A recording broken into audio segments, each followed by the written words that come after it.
Goli I mesfushorit Christian Aslani rezultoi përcaktues në fitoren minimale ndaj Andorrës, por të mjaftueshme për të siguruar avancimin në fazën play-off të botërorit 2026.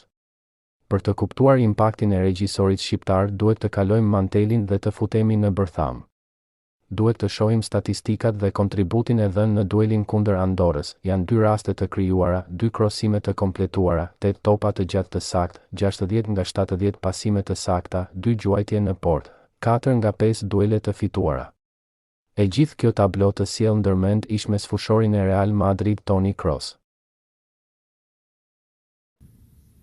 Kombëtarja shqiptare ka fituar 1-0 finalen ndaj Andorrës duke zyrtarizuar pjesëmarrje në play-offin e botrorit, fal edhe fitores së Anglisë ndaj Serbisë me rezultatin 2-0. Christian Aslani shënoi golin e vetëm të ndeshjes së kuqezimëve në minutën e 67 pas një sulmi të shpejtë nga e djathta. Myrto Uzuni pasoi bukur në zonë për mesfushorin e Torinos, I cili me të djathtë ndërgoi topin në rrjet. 45 minutë që I parë ishte pa emocione, ndërkohë që rastet e pastra munguan për kuqezin deri në minutën e parë shtesë kur Berat Gjimshiti goditi traversën me kokë pas një goditje e këndi.